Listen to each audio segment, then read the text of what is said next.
Hello, fourth graders. This lesson, we will be learning about summarizing the main idea. As you probably already know, we spent last week practicing how to identify the main idea. And we did it by identifying the topic and supporting details. And then we also did it with the sentence frame of blank showed persistence through blank. And we used that sentence frame because the book that we were reading had a theme of persistence.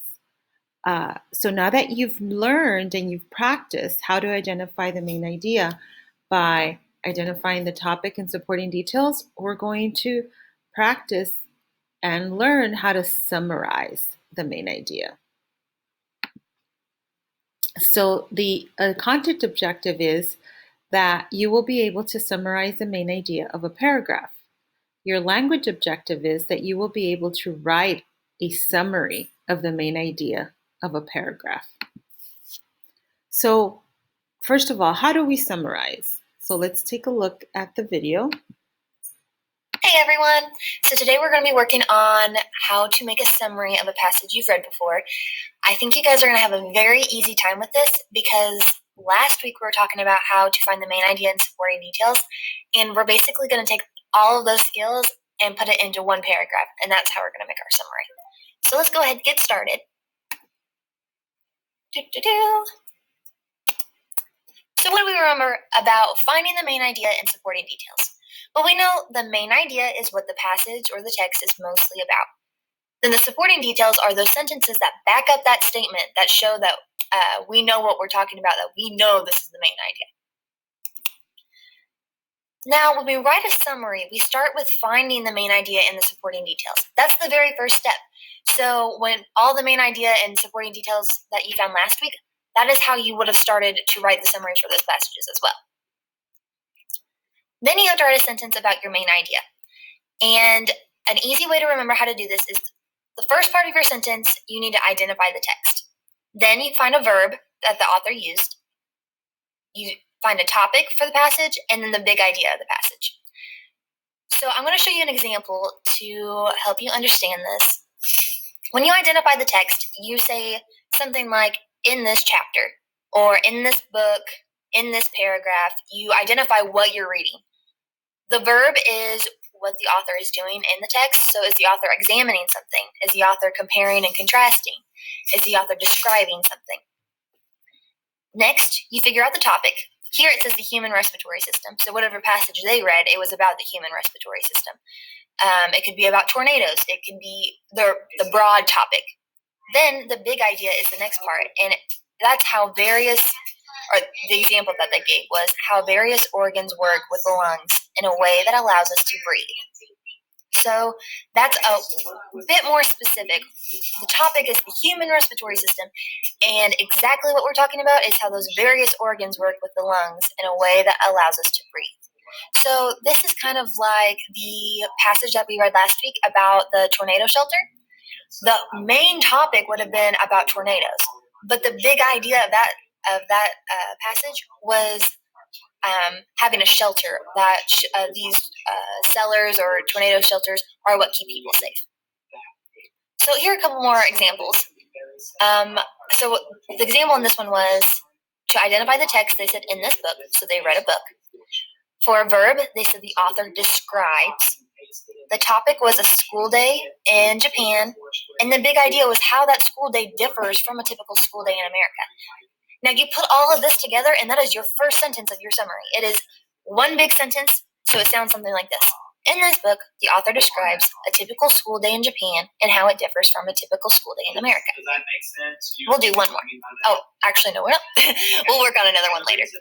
And if you have some trouble figuring out the strong verbs that the author does, so here where the author describes, or here where the author examines, here is a list that you can use. So if you need to come back and find this, if you need to screenshot this, do what you need to do so you can come back and find this. But here are some examples. Sometimes the author compares or contrasts different topics in their passage. They explore different ideas. They analyze. They may outline, or sometimes they argue a point. All of these would be great for those verbs.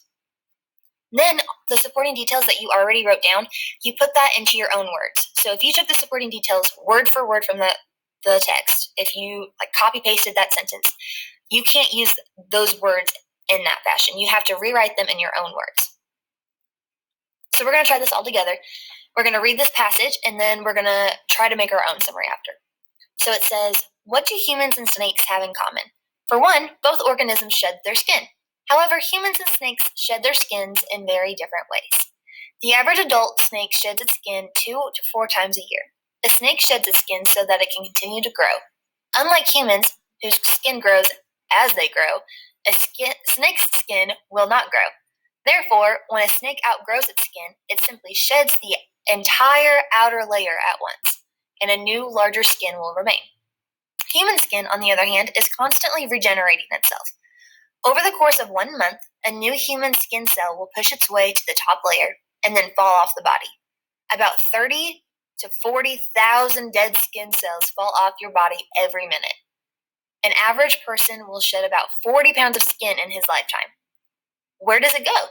It becomes dust. In fact, about 70% of the dust in your house is made up of skin cells. So that is interesting. Now we're going to make a summary about it.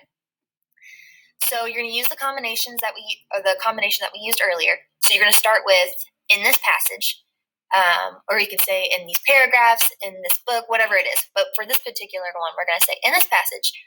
And we know that the author is talking about snake skin and human skin. So we know that they're talking about the differences. So we can say the author contrasts because that verb is exactly what we're doing. And then it says how snakes and humans shed their skin in different ways. And the topic is the skin, and the big idea is how snakes and humans do it in different ways. Then you have your supporting details. Make sure you have at least 2 to 3. And it says, do not copy those sentences. Write them in your own words. So do not forget that. So for snakes, their entire skin they shed their entire skin when the snake outgrows it. But humans constantly shed flakes of skin throughout their lifetime. Those are the 2 supporting details that this person found. Then they put it all together to make their summary. So it says, in this passage, the author contrasts how snakes and humans shed their skin in different ways. That was our main idea sentence. When a snake grows and its skin becomes too small, it sheds the entire layer of skin at one time. In contrast, humans are constantly shedding flakes of skin throughout their lifetimes. All right, hold on. Interruption.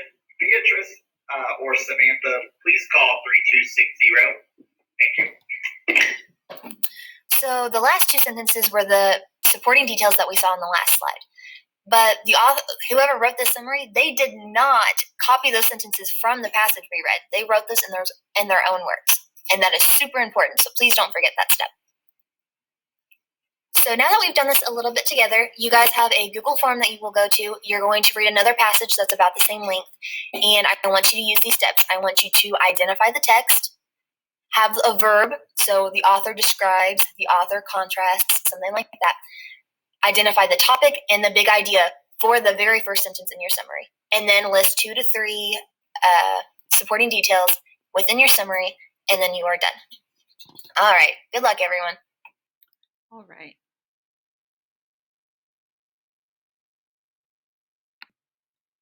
All right, 4th graders. So let's continue. Let's review. From the video that we watched, that teacher's class is basically doing the same thing that we're doing.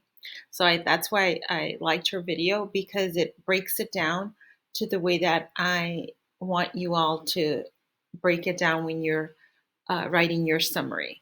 So the first thing we're going to do is identify the text. So the way that it differs when you're summarizing from identifying the main idea is that when you're identifying the main idea, you're choosing, well, you're identifying the topic and then your supporting details to say, okay, this is the main idea. When we're summarizing, we have to identify the text. So we have to say what it is that we're reading. Are we reading a book? Are we reading an article? Are we reading a passage, a paragraph? So the first thing you do is you identify the text in this chapter, in this paragraph. Then we select the verb. What is it that the author is doing? Are they informing? Are they examining? Are they discussing? Are they explaining? whatever it is, whatever verb that the author is doing in that passage, paragraph, book, article, magazine. Then we're going to say the topic. So this is where it becomes what we already know. Like, what is the topic? So we say, okay, what is the paragraph about? And then we give the big idea, which is the main idea, and how this would include your supporting details. Okay.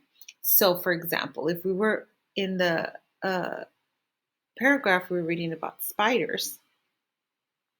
If you remember that, we did that short paragraph when we're identifying the main idea of spiders. So we would say something like in this book, or you could have said in this paragraph, spiders, the author examines different ways that spiders are useful by eating insects that are a nuisance like mosquitoes. So there, if you remember in that short paragraph that we read, it talked about how spiders were useful, and that was the main idea. And the reason they were useful was because they ate other insects like mosquitoes that are a nuisance to us.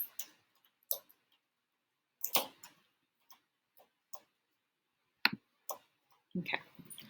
So again, let me show you this graphic organizer. I think this graphic organizer is really going to break it down for you, and then you're going to use something similar to this on your own during your asynchronous time to locate a nonfiction book to use this. And this is a nonfiction summary, and that is what we're working on. The theme is nonfiction.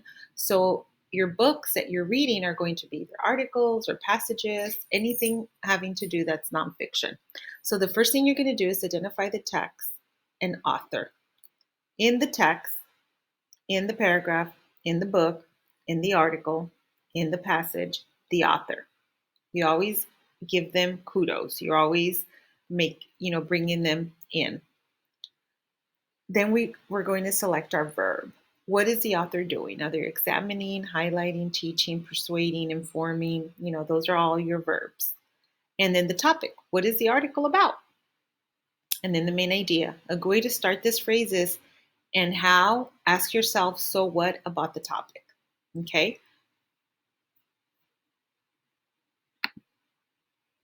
So remember again, this is another great graphic organizer for you. The topic, the what, the main idea, the so what, and then examples would be like, the topic would be like, we were reading an article on tornadoes. The example would be tornadoes, and then the main idea might be in how to measure their strength, for example. Okay, so let's look at this paragraph here in red. Yesterday was my birthday. When I woke up and went out to the kitchen, nobody said anything. There were no presents, no songs, and nobody even wished me a good morning. So if I was summarizing that passage or that paragraph, I would say, in this paragraph, the author discusses their birthday and how no one remembered to wish them a happy birthday or buy them a gift.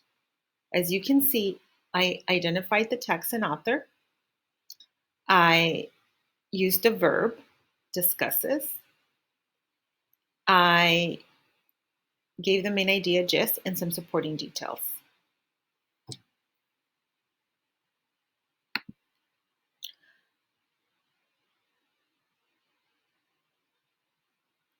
So we're going to practice.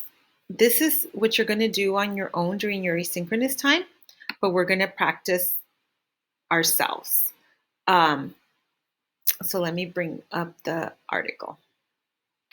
Okay, so looking at this graphic organizer, which is similar to the one that you're going to be using when you do your own work in asynchronous, is that the first thing we're going to do is identify the text and the author.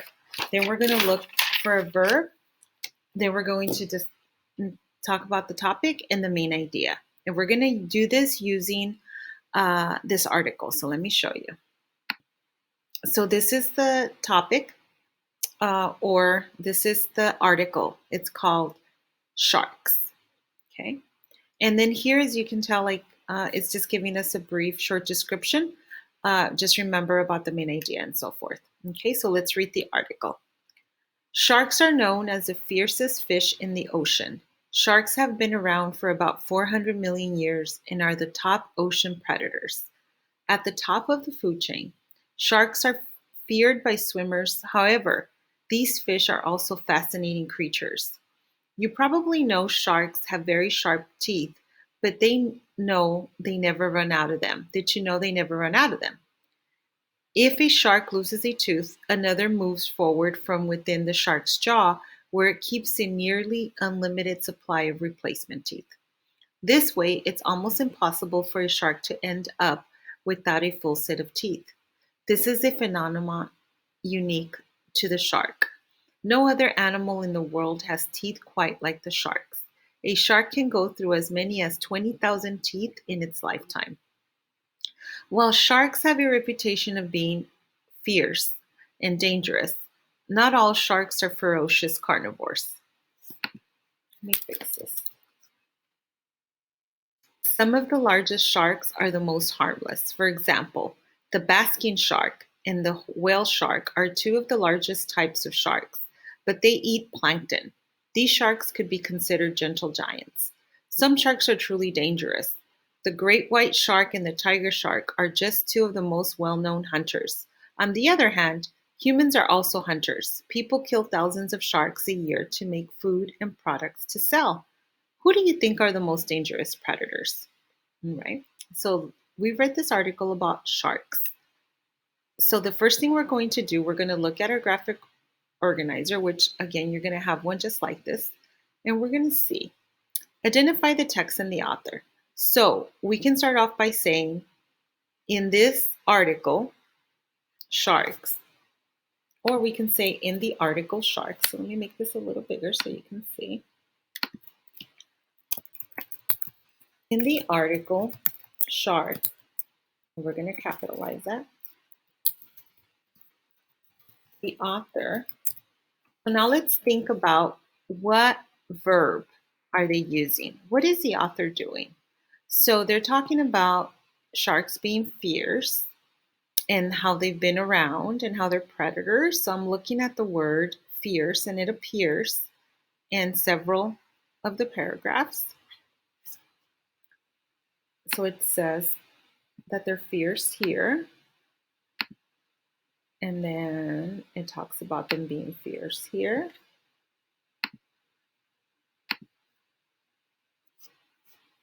Okay. So it talks about them being fierce. And someone that's fierce is they're just resilient. They're like ferocious. Like predators. Those are all means the same. So we can say, and they're talking about also the different types. It talks about their teeth, and then it goes in to talk about how some sharks are gentle giants, and then some sharks are predators. So we can say, let's say, compare and contrast. In the article sharks, the author compares, right?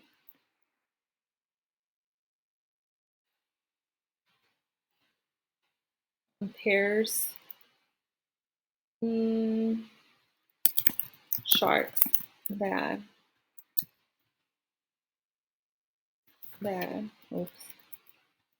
are extremely fierce or considered predators to other sharks that are gentle. They're considered gentle. Okay. So there, we're talking about the main idea. First of all, we've identified the text and the author. We've given a verb, which is compares, and then we're going into the gist of it, which basically they're comparing the sharks. And the reason that I know this because they're using supporting details like while sharks have a reputation for being fierce and dangerous, not all sharks are ferocious carnivores. Some of the largest sharks are the most harmless, and that they only eat plankton. And then some sharks are truly dangerous. The great white shark and the tiger shark are just two of the most well-known hunters. So then if we wanted to, we can say, what is the article about? About sharks that are extremely fierce or considered predators and others that are considered gentle giants. And you can use and how, okay? So in the article Sharks, the author compares sharks that are extremely fierce or considered predators to other sharks that are considered gentle giants. And here we can add and how sharks like whale, right? It talks about whale and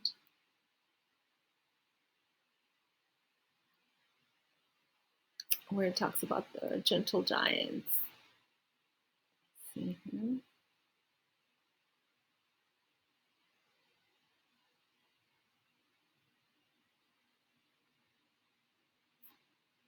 Whale sharks and basking sharks. Like whale and basking sharks are not ferocious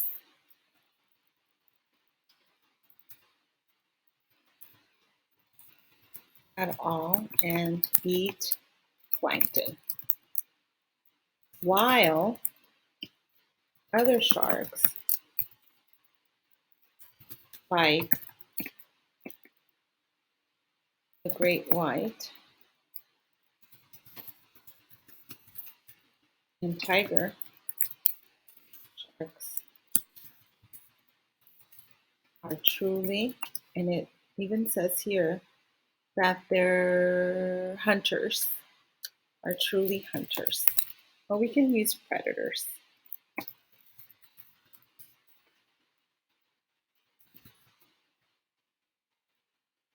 And ferocious.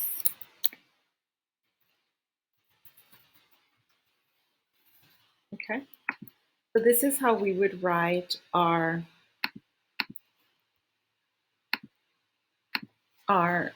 summary. In the article Sharks, the author compares sharks that are extremely fierce or considered predators to other sharks that are considered gentle giants, and how sharks like whale and basking sharks are not ferocious at all and eat plankton. While, so we can put a comment here, while other sharks like the great white and tiger sharks are truly predators and ferocious. Okay, so that would be our summary. We're using our own words, we're giving the main idea, we're using our verb, and we're identifying the text and author.